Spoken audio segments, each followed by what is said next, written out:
हिंसा की, जहां आपको बताएं बरेली हिंसा में बड़ा अपडेट। न्यूज़ 18 पर आप एक बड़ा खुलासा देखने जा रहे हैं। बरेली हिंसा पर यह सनसनीखेज खुलासा आपके होश उड़ा देगा। दंगाइयों की प्लानिंग थी कि पूरे बरेली को जला दिया जाए। ये तस्वीरें आपको दिखाएंगे हम, जिसमें बरेली पुलिस के हाथ ये हथियार भी लगे हैं, लोगों की गिरफ्तारी भी हुई है। ये बड़ा खुलासा हम कर रहे हैं। बरेली पुलिस की मुस्तैदी के चलते दंगाइयों की सारी प्लानिंग फेल हुई है। दरअसल बरेली हिंसा में तौकीर रजा की संस्था IMC 2 टुकड़ों में काम कर रही थी, जिसमें कुछ लोग पर्दे के पीछे काम कर रहे थे, जबकि एक ग्रुप सड़क पर लोगों को इकट्ठा कर रहा था। एक्सक्लूसिवली आप तस्वीरें देखिए। पुलिस ने बरेली हिंसा के जिस सबसे बड़े साजिशकर्ता नदीम की गिरफ्तारी की है, उस पर पुलिस ने कई सनसनीखेज खुलासे किए हैं। नदीम ने जुमे की नमाज के दिन हिंसा के दौरान पुलिस का वायरलेस सेट लूट लिया, जिसके जरिए नदीम पुलिस की मूवमेंट जानना चाहता था। वो ये जानना चाहता था कि आखिर हिंसा के दौरान बरेली में क्या चल रहा है। इतना ही नहीं, नदीम वायरलेस सेट लूट कर पुलिस की पेट्रोलिंग पार्टी का कम्युनिकेशन भी तोड़ना चाहता था। बरेली हिंसा में अब तक का सबसे बड़ा खुलासा है। माहौल बिगाड़ने के लिए तैयारी की गई थी, पूरा प्लान तैयार था, लेकिन पूरे प्लान पर पानी बरेली पुलिस ने फेर दिया। IMC का व्हाट्सएप ग्रुप लगातार एक्टिव था। ग्रुप में वीडियो और मैसेजेस भेजे जा रहे थे, लोगों से इकट्ठा होने की अपील की जा रही थी। कार्यक्रम रद्द होने की अपील जारी की गई और दूसरे जिलों से भी लोगों को बरेली बुलाया गया, पर लोगों की भीड़ जुटा रहा था। पुलिस के वायरलेस सेट लूटने की योजना पहले से ही तौकीर के करीबी नदीम ने पुलिस का वायरलेस सेट लूटा। तस्वीरें आप देख रहे हैं, बड़ा अपडेट आप तक पहुंचा रहे हैं हम।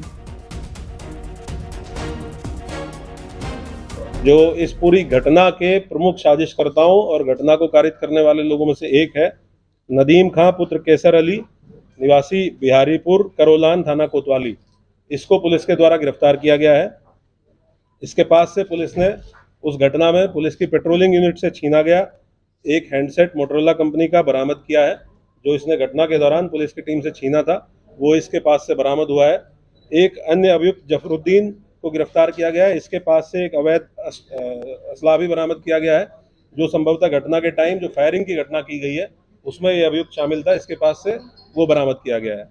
हैंडसेट छीनने के पीछे एक ही मकसद होता है। जब भी इस तरह की घटनाओं में हैंडसेट छीना जाता है तो वो ये आदमी ये देखना चाहता है कि पुलिस क्या बातचीत कर रही है, क्योंकि वो हम लोगों का एक ऐसा चैनल है जिसपे हम लोग फोर्स को कहाँ पे भेजना है, किस तरीके से भेजना है, इस तरह की चीज़ें या कोई घटना अगर होती है उसका भी प्रसारण वायरलेस सेट पे किया जाता है। तो संभवतः यही एक मकसद रहा होगा कि इसके द्वारा।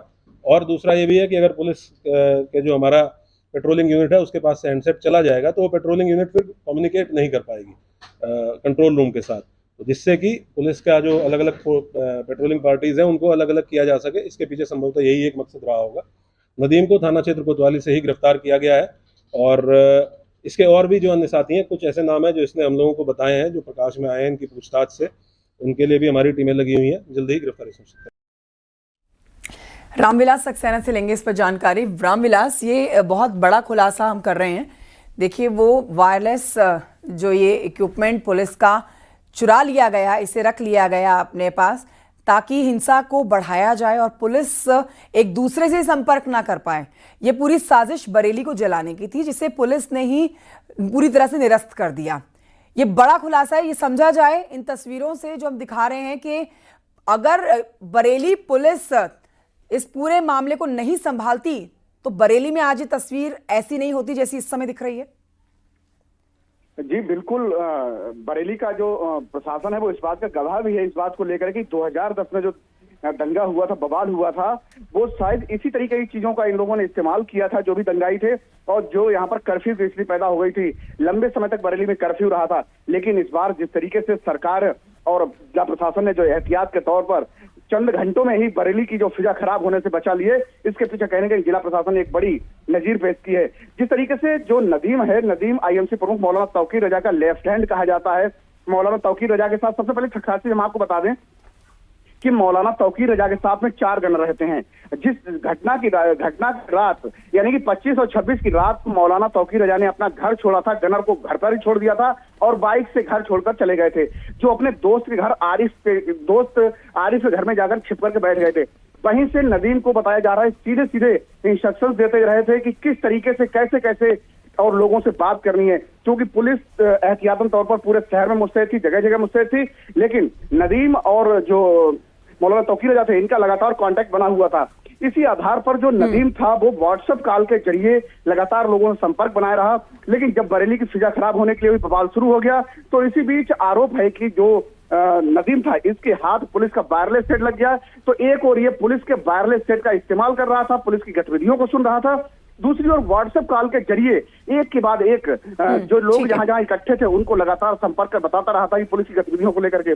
सबसे पहले जो फिजा खराब करने की कोशिश की गई थी बिहारीपुर ढाल के पास कोशिश की, उसके बाद जहां पर ये नदीम मौजूद था 9 महिला मस्जिद वहां से फिजा खराब करने की कोशिश की। इस तरीके से करीब आधा दर्जन जगह पर एक के बाद एक पुलिस की गतिविधियों को ये भांप कर लगातार लोगों को व्हाट्सएप कॉल के जरिए उकसाता रहा आरोप है। यही बड़ी बात है कि देखिए एक तरफ तो बरेली को जलाना चाह रहे थे, हिंसा भड़काना चाह रहे थे, लोगों को इकट्ठा कर रहे थे, और वहीं पुलिस के मूवमेंट के ऊपर भी पूरी नजर थी कि पुलिस आएगी इन्हें रोकेगी। ये एक बहुत बड़ा अपडेट अपने दर्शकों को बरेली विवाद से जुड़ा हुआ अपने दर्शकों तक पहुंचा रहे। मैं लौटूं आपके पास, अपने दर्शकों को एक बार फिर से देखिए, ये बड़ा खुलासा भी दिखाते हैं और ये पूरी जो खबर है आपके सामने हम ग्राफिक्स के माध्यम से रख रहे हैं।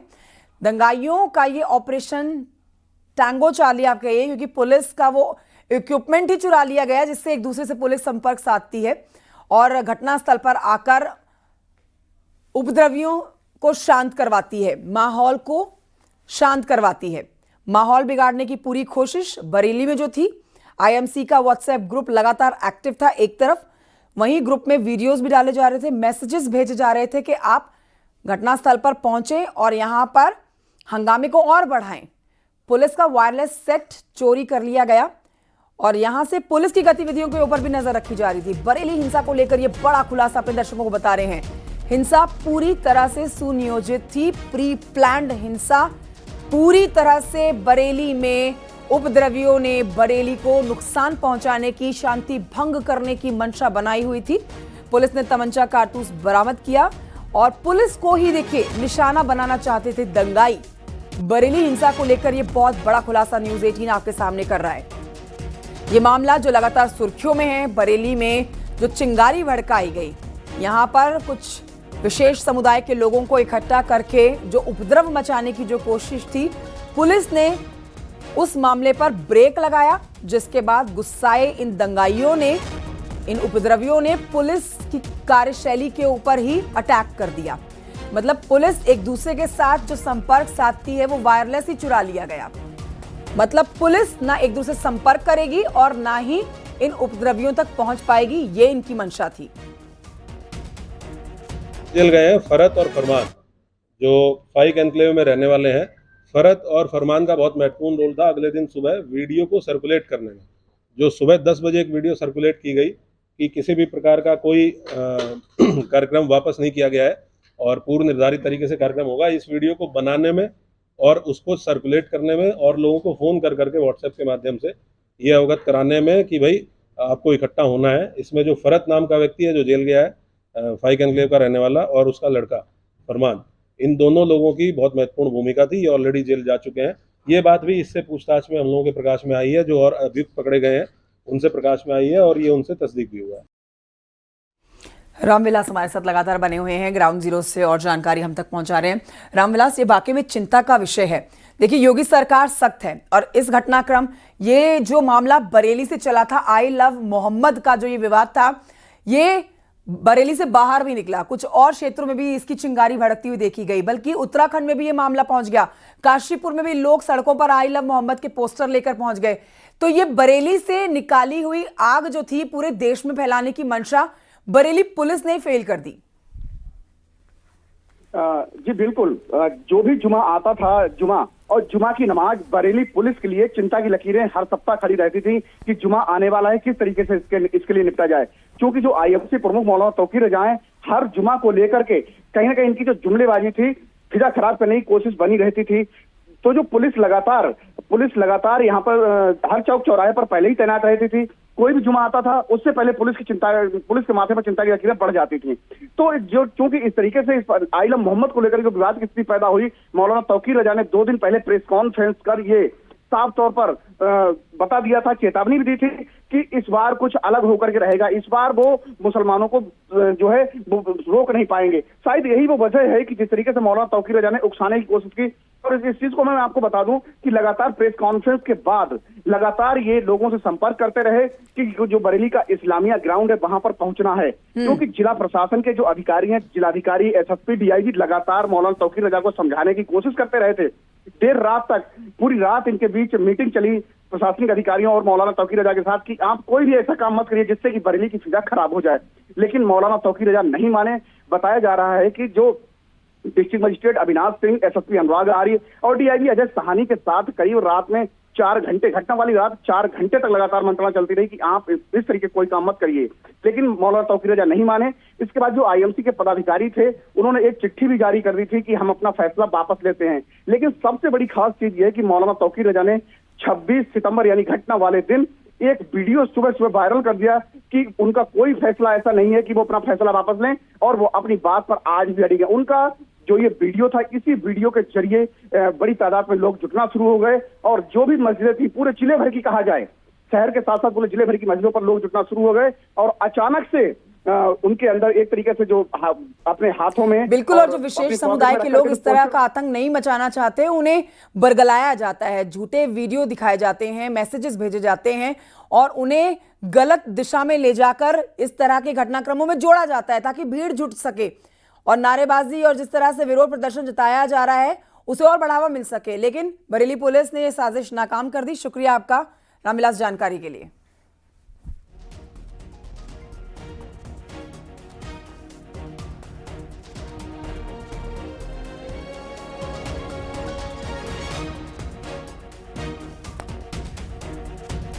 तो बरेली में जो प्लानिंग थी वो प्लानिंग बरेली में ज्यादा से ज्यादा नुकसान पहुंचाने की थी। आईएमसी का व्हाट्सएप ग्रुप लगातार एक्टिव था जिसमें लोगों को व्हाट्सएप पर वीडियोस भेजे जा रहे थे, मैसेजेस भेजे जा रहे थे। इस आंदोलन के साथ जुड़ने के लिए प्रवोक किया जा रहा था, लोगों से इकट्ठा होने की अपील की जा रही थी। ये बड़ा अपडेट आपको दे रहे हैं। पूरी रात आईएमसी के सदस्य व्हाट्सएप कॉल कर रहे थे, लोगों में इस प्रदर्शन में जुड़ने की अपील कर रहे थे। पहले कार्यक्रम रद्द होने की अपील जारी की गई। साजिश के तहत अपील को फर्जी बताया गया। दूसरे जिलों से भी लोगों को बरेली बुलाया गया। तो ये बड़ी बातें आप देख रहे हैं इस पूरे घटनाक्रम की। 26 सितंबर 2025 की वो एक घटना जो बरेली की सुर्खियों में बनी हुई है, अब वो पूरी तरह से खुलकर सामने आ गई है कि आखिर मंशा क्या थी विशेष समुदाय के लोगों की सड़कों पर उतरने के बाद, जिसे बरेली